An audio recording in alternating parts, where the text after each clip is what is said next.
প্রিয় সাংবাদিক ভাইরা, আমার প্রশ্ন হচ্ছে, কে এই সেন্ট্রাল যার হুকুমে অফিসে আসার অপরাধে আমাদের উপর এই জঘন্য হামলা চালানো হলো? আমরা জানতে চাই। বিএমপি থেকে লোকজন ভাড়া করে নিয়ে আসে, বাবার বয়সী লোকজন নিয়ে আসে, এরা কিভাবে বৈষম্য বিরোধীর ব্যানারে আসে? আপনাদের কাছে একটাই প্রশ্ন, আপনাদের কাছে রিকোয়েস্ট, আপনারা কোনো স্টুডেন্টদের কাছ থেকে না, এই ফুটপাত বলেন, রিক্সাওয়ালা বলেন, মিরপুরের এখানে যারা আছে সবার কাছে জিজ্ঞেস করেন এই ছেলেগুলোর অবদান কি ছিল, এই ছেলে মেয়েগুলোর অবদান কি ছিল, আজকে ওদের কেন রাস্তাঘাটে মাইর খাইতে হচ্ছে।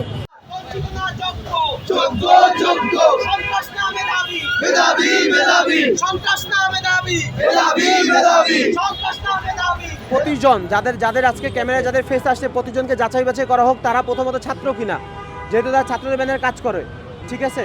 তারা যদি ছাত্র না হয় তাদেরকে অবশ্যই অবর্জিত ঘোষণা করতে হবে।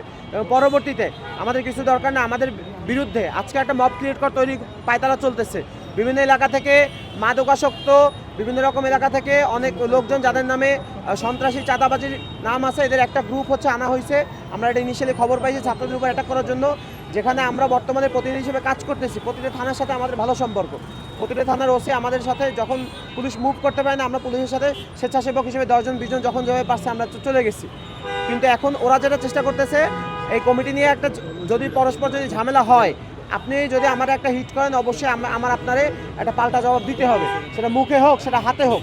ওরা চাচ্ছে এটা করার মাধ্যমে বর্তমানে মিরপুরে 7 থানার যে কমিটিটা হয়েছে, 7 থানার কমিটি বিলুপ্ত ঘোষণা করতে এবং স্থগিত করতে, কিন্তু আমরা এটা হতে দিব না।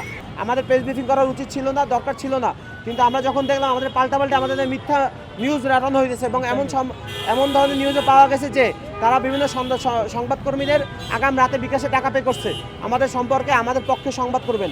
এমন সত্যতা যদি আমরা পাই, এখন পর্যন্ত প্রমাণ আমাদের হাতে আসেনি, সত্যতা যদি পাওয়া যায় আমরা অবশ্যই আপনাদের প্রতিটা নিউজ চ্যানেলকে আমরা অবশ্যই পাঠাবো। আমরা সবসময় চাই আইনের পক্ষে থাকতে এবং অবৈধ রকম যা আছে সব কিছু রুখিয়ে দিতে। আমরা মাদকাসক্তি চাই না, মিরপুরে সন্ত্রাস চাই না, মিরপুরে চাঁদাবাজি চাই না। গত 2 দিন আগে আমাদের যে কমিটিটা ডিক্লেয়ার হয়েছে থানা পর্যায়ে, মিরপুরে 7 থানায় হচ্ছে কমিটি দেওয়ার পরে রাত্র 1টার সময় তারা হচ্ছে মানে আমাদের বৈষম্য বিরোধীর নাম করে কিছু ব্যক্তি আছে যারা হচ্ছে মিরপুরের সমস্ত জায়গায় চাঁদাবাজি, লুটপাট, ছিনতাই, দখলদারি এগুলোর সাথে জড়িত। এর যথেষ্ট প্রুফ আছে আমাদের কাছে। তো তারা হচ্ছে তাদের একটা গ্যাং আছে যারা হচ্ছে কিশোর গ্যাংটা পালে বেসিক্যালি মিরপুরে। তারা তাদের কিশোর গ্যাংয়ের সমস্ত কিছু নিয়ে তারা হচ্ছে আমাদের পার্টি অফিসে যায়, রূপায়ণ টাওয়ারে। ওখানে গিয়ে আমাদের সিনিয়র যারা নেতাকর্মী আছে তাদের সাথে অনেক বেয়াদবি করে, হাতাহাতি করে ওখানে বসে। তারপরে হচ্ছে রূপায়ণ টাওয়ারের নিচে যখন আমরা নামি, ওখানে তারা হচ্ছে আমাদের উপরে অ্যাটাকে যায়। এর মধ্যে আমরা 3 জন হচ্ছে ওখানে আহত হই।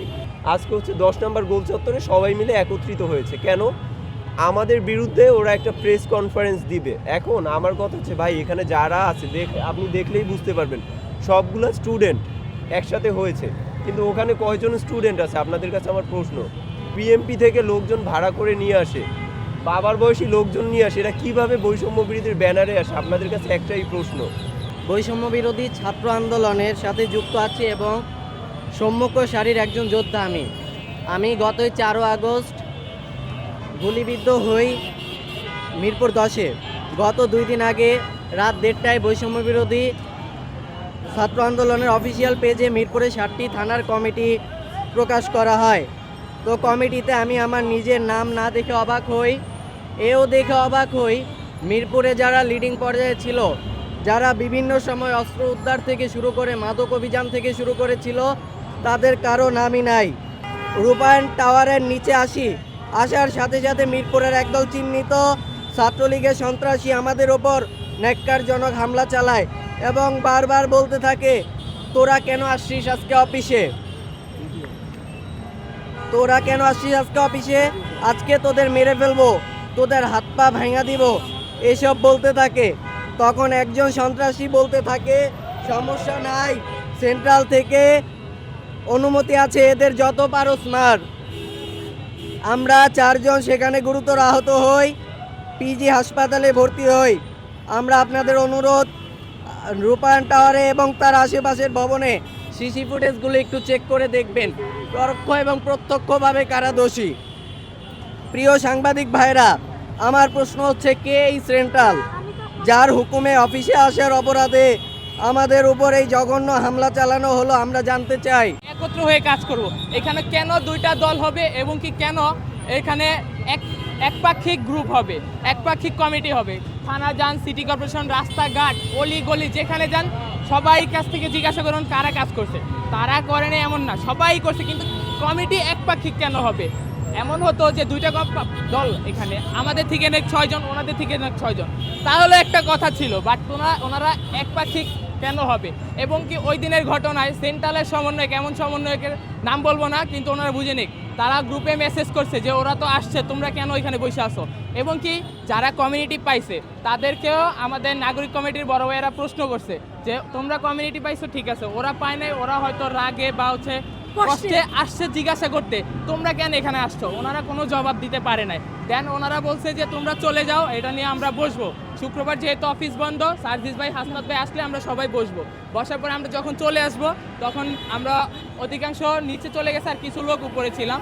তখন নিচে যারা ছিল তাদের উপরে হামলা করা হয়েছে এবং কি তাদেরকে মেরে আমাদের অলরেডি 3-4 জন হসপিটালিস্ট হয়েছিল ওই দিন।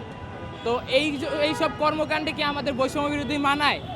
আন্দোলন থেকে শুরু করে এই মিরপুরের সংস্কারের যত কাজ আছে, আপনারা জাস্ট, আপনাদের কাছে রিকোয়েস্ট, আপনারা কোনো স্টুডেন্টদের কাছ থেকে না, এই ফুটপাত বলেন, রিক্সাওয়ালা বলেন, মিরপুরের এখানে যারা আছে সবার কাছে জিজ্ঞেস করেন এই ছেলেগুলোর অবদান কি ছিল, এই ছেলে মেয়েগুলোর অবদান কি ছিল, আজকে ওদের কেন রাস্তাঘাটে মাইর খাইতে হচ্ছে?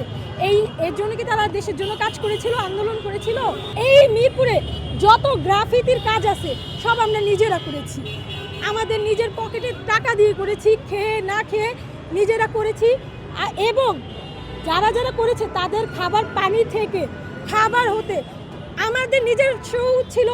আবার নানা ওই সময় তো সবার মানবিক থেকে সবাই আমাদেরকে খাবার দাবার অনেক কিছু আমাদেরকে সাহায্য করেছে, ওনারা ওনাদের মতো সাহায্য করেছে, দিয়েছে, আমরা সবার কাছে এগুলো পৌঁছে দিয়েছি। তখন দেশের মানুষও আমাদের সাথে যথেষ্ট তাল মিলিয়ে কাজ করেছে।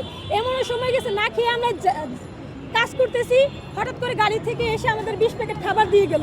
এইভাবে আমরা নিরলসভাবে কাজ করে গেছি, মাথার ঘাম পায়ে ফেলে এই মিরপুরকে আমরা নতুন রূপে সাজিয়েছি। এই মিরপুরের অবস্থা এখন যেটা দেখছেন এরকম ছিল না, সব পুরে ছাই হয়ে গেছিল। এই মেট্রো বক্স, এই যে পুলিশ বক্স বলেন, 2 নম্বর থানা বলেন, শাহালি থানা বলেন, যত থানা আছে পুরে ছাড়খাড় হয়ে গেছিল। আমরা এই সব থানাগুলোকে সাজাইছি, এই পুরা বর্জ্য থেকে শুরু করে এই গ্রাফিতির কাজ থেকে শুরু করে সব আমরা নিজেরা করেছি। এই জন্য কি তারা এই যে এত অস্ত্র উদ্ধার করেছিল, এই যে থানাগুলো পুড়িয়ে দেওয়া হয়েছিল, এগুলো ক্লিন করেছে, এই যে অস্ত্রগুলো লুটপাট হয়েছে সবগুলো তারা উত্তোলন করছে। এই যে এখন নতুন কমিটি, তাদেরকে কেউ চেনেও না।